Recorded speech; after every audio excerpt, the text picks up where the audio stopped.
Bismillahirrahmanirrahim. Assalamualaikum warahmatullahi wabarakatuh.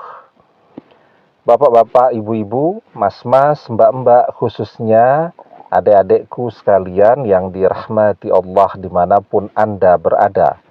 Kembali di IIP Channel bersama saya, IIP Wijayanto.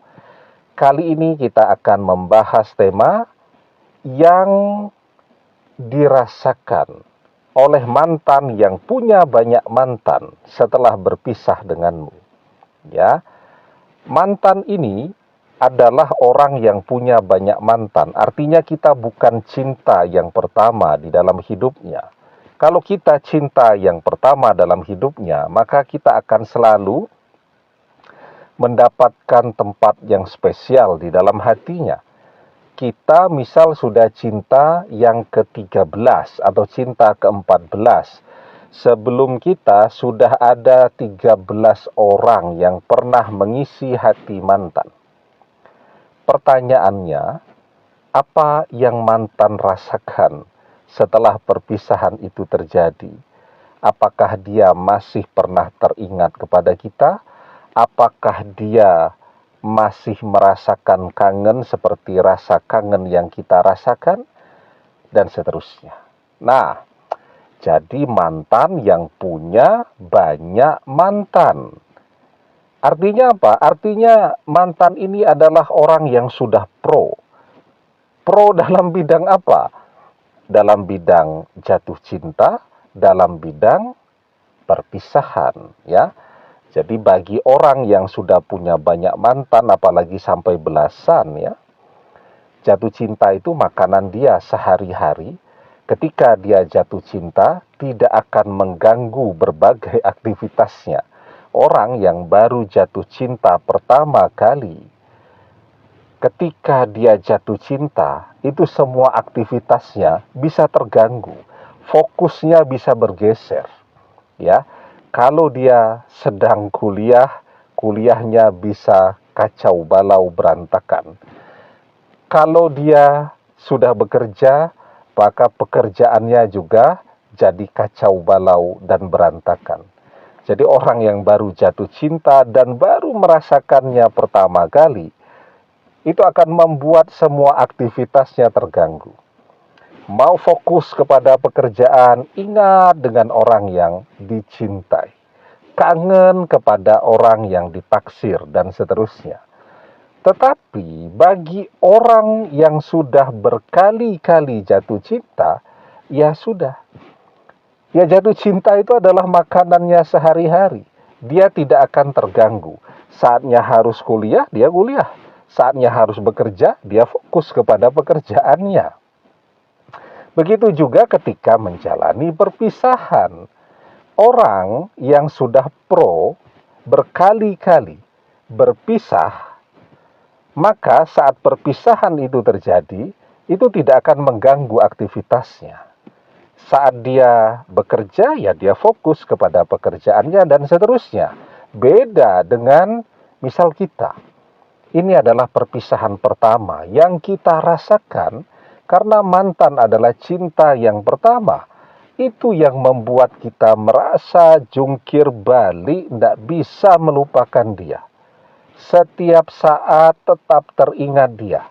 Ya, kita tidak bisa fokus kepada pekerjaan kita. Bahkan ketika menyuap makanan pun kadang-kadang bisa melengse, harusnya ke mulut, malah sendoknya sampai ke pipi, begitu kan? Ketika kita mau tidur, bahkan setiap malam tidur kita tidak bisa nyenyak. Ya, mimpi mantan chatting WhatsApp.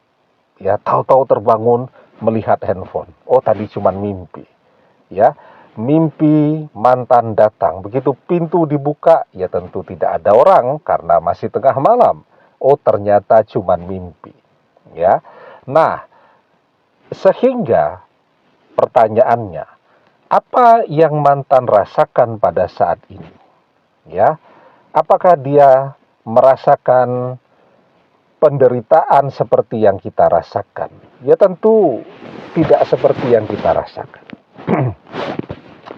Jadi ketika misalnya kita ini jarang olahraga atau tidak pernah olahraga, pertama kali kita olahraga, wah itu rasanya badan tidak garu-garuan. Mungkin butuh waktu 1 minggu lah untuk recovery ya, sampai kita merasa pegal-pegalnya hilang. Tapi ketika kita sudah rajin berolahraga, olahraga malah badan kita rasanya enak. Badan kita rasanya nyaman, tidur jadi enak, makan jadi tambah banyak, dan seterusnya. Ya, nah kita baru kali ini merasakan perpisahan. Itu yang membuat kita merasa tidak enak semuanya. Tetapi bagi mantan yang sudah berkali-kali merasakan perpisahan, yang dia rasakan tentu biasa-biasa saja. Ya, dan bagi orang yang baru pertama kali berpisah, butuh waktu lama itu untuk merecovery hatinya, sehingga dia bisa membuka hatinya untuk orang lain. Tetapi bagi orang yang sudah berkali-kali berpisah, maka mungkin cepat saja bagi dia untuk mendapatkan pengganti kita. Ya, nah, jadi ya, sekarang apa yang perlu kita lakukan? Kita memanajemen, menata hati kita kembali. Biar bagaimanapun kita adalah orang yang belum berpengalaman menjalani perpisahan seperti mantan ya. Mungkin kita masih butuh tempat untuk curhat ya. Kita datang kepada teman, sahabat, saudara yang betul-betul bisa kita percayai untuk menyimpan baik-baik rahasia hati kita. Ya. Karena kalau bagi orang yang belum berpengalaman, tidak curhat bisa stres. Ya, kita belum sekuat dan setangguh mantan untuk menjalani perpisahan tadi. Kemudian kita berdoa kepada Allah. Kita mohon pertolongan Allah. Ya Allah, jika seandainya mantan ini memang bukan jodohku, bantu aku untuk mudah melupakannya. Tetapi jika dia memang jodohku, berikan kemudahan agar kami bisa bersama lagi di dalam pernikahan ya. Itu yang paling penting kita lakukan. Karena itu insya Allah, kalau kita sudah berdoa demikian, insya Allah kita akan mendapatkan yang terbaik. Artinya, kita akan bisa merasakan tanda itu. Ketika kita mudah melupakan mantan, ya.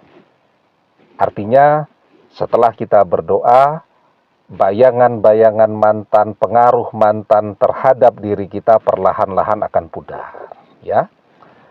Itu menandakan bahwa mantan bukan jodoh kita kan, sesuai dengan doa kita. Tetapi jika memang ternyata setelah berdoa perasaan cinta dan kangen itu masih kuat, insya Allah akan ada jalan bagi kita dan mantan untuk bisa bersama lagi. Jadi perasaan cinta itu adalah sinyalnya, tandanya. Ya, karena itu di dalam sebuah hadis kita diajarkan almar'u ma'aman ahabba wa anta ma'aman ahbabta. Seseorang akan bersama dengan orang yang ia cintai, dan engkau akan bersama dengan orang yang engkau cintai. Setelah kita berdoa, perasaan cinta itu pudar, maka artinya mantan bukan jodoh kita. Tetapi setelah kita rajin berdoa, perasaan cinta itu tidak berubah, maka insya Allah mantan akan kembali. Demikian, semoga bermanfaat. Wallahu a'lam bissawab, billahi taufik wal hidayah. Assalamualaikum warahmatullahi wabarakatuh.